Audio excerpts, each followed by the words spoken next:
What's up, YouTube? It's your boy Dermy Wormy. I'm coming at you with a brand new video, and today I'm excited, actually. I'm truly excited because I find this news to be relatively good, all things considered. If you haven't been noticing, I've been playing Pokemon Scarlet and Violet on my YouTube. Well, check out my streams. I did a 24-hour stream of it. I'll have the links to all the playthroughs down below. Still not done. I've been doing Violet right now, but that's part of this whole story is Pokemon. Pokemon Scarlet and Violet are the fastest selling games in the history of Nintendo. In 3 days, they broke Nintendo's record of most sold games for that 3 days. They've sold 10 million copies within the first 3 days. That is massive. Considering how many people are using the Switch, considering how many people have a Switch, this game is set to be, I don't think it's going to be the #1 game on Nintendo this year. I don't. There are several other games that are probably going to outpace it, but as it stands right now, it is probably going to surpass its previous spot of #5, which was Sword and Shield. So this could be the 5th largest selling game again on Nintendo. Pretty good, despite all of its bugs and flaws. I mean, a lot of my complaints are just buggy, crappy designs, and that's about it. All things considered, I've been enjoying the story. Besides Iono, I wish she wasn't in the game. I thought her whole thing was stupid. But other than all that, I like it. I like it a lot. And I think this is good news. I think this is news that the Pokemon Company is set to keep moving ahead, along with their now stated plan that apparently Kotaku didn't get the memo on, that they're constantly they have 2 teams now, and also they're licensing out some of their previous games to other companies so that they can remake it for them, because they have massive plans. This is very interesting, and let's get into it. The Gen 9 entries in this hit series sold 10 million copies in just 3 days. Where there's cuts and cute and lovable Pokemon, there's always a way. Despite less than stellar reviews and tons of performance hitches and bugs, a lot of the reviews were just performance hitches. Let's be real, that's all it really was. And complaints and designs, but all in all, the reviews are pretty good for this game.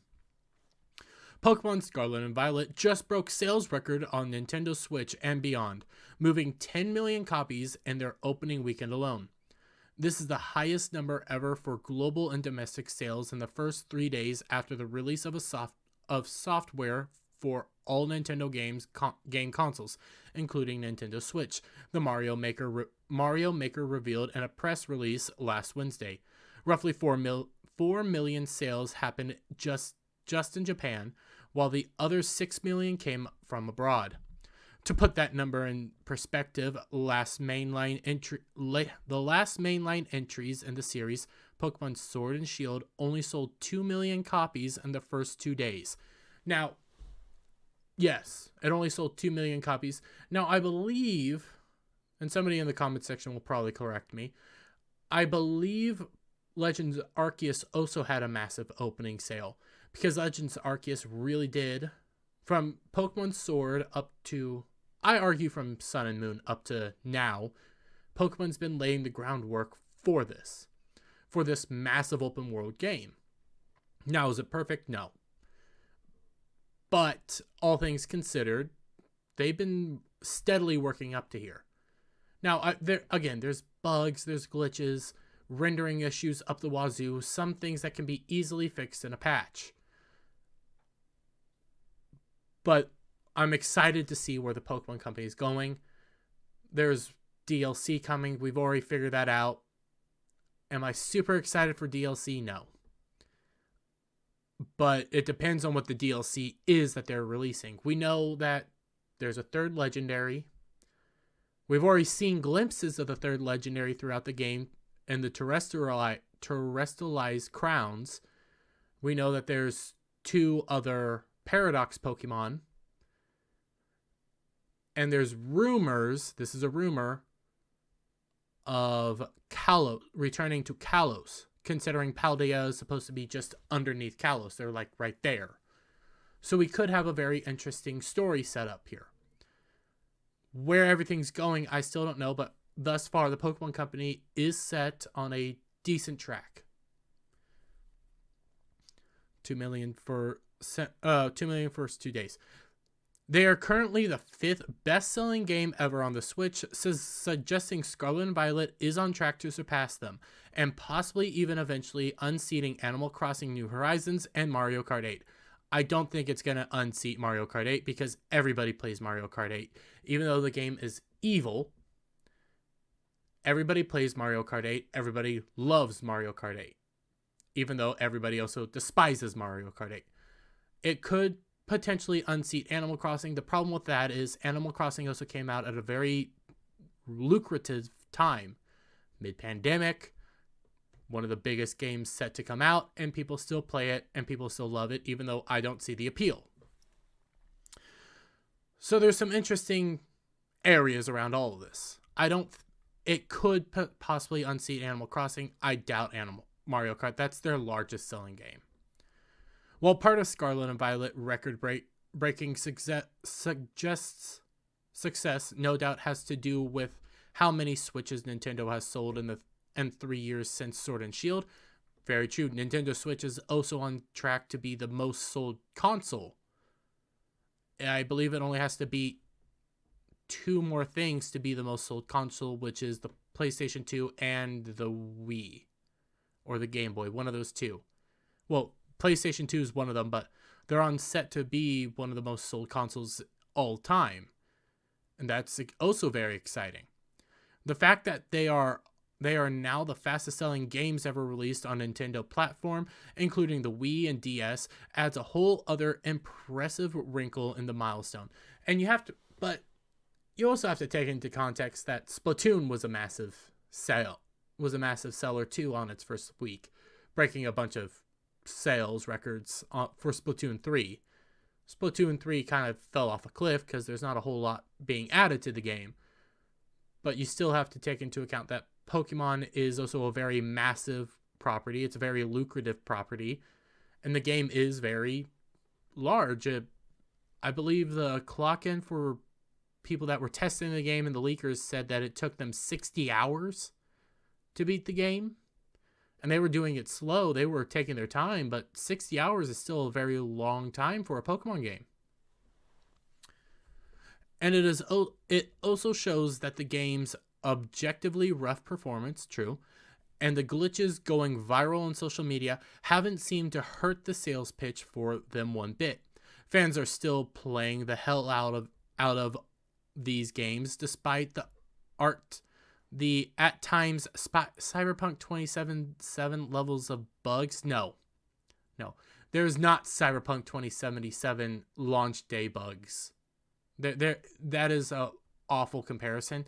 Now you could probably say that in the sense that the Pokemon Company and Game Freak are known for having very good games.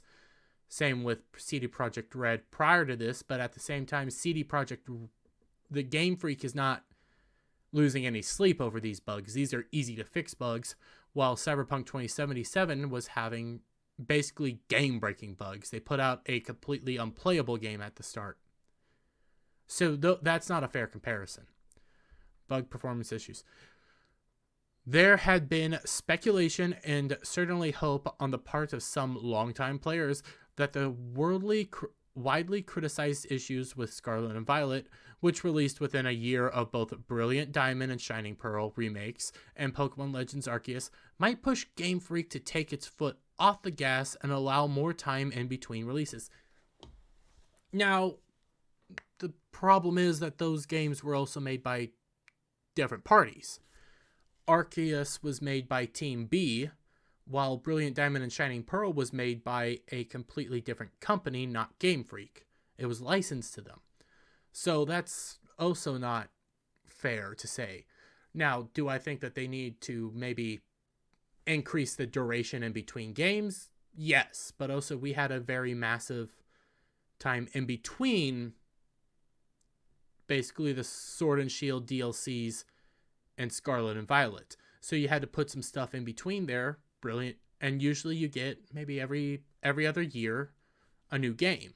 That was supposed to be the remake, but Arceus came out, and Arceus was the one that threw us for a loop.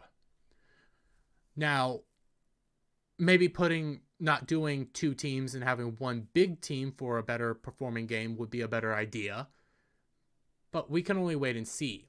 Again, these bugs aren't making the game unplayable. These bugs are just annoying, basically.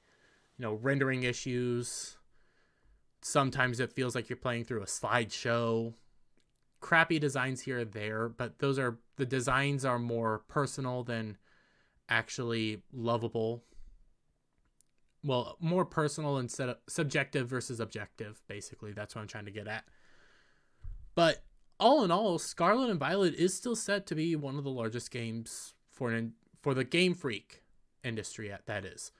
You still have a long way to go to potentially offset Animal Crossing.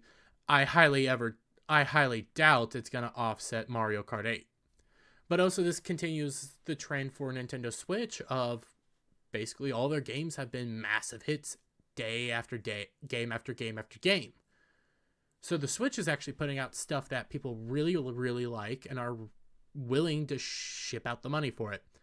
Granted, a lot of Nintendo fans realize that, and Nintendo fans will also shill out a lot of money for stuff that is re-released. But let me get your guys' thoughts down in the comments below. Have you played Pokemon Scarlet and Violet and all that? And what are your thoughts on all this? If you liked the video, give it a thumbs up, share it out with your friends, hit that subscribe button, hit that notification bell for every time I put out a video and go live, and I'll see you on the next one. Bye for now.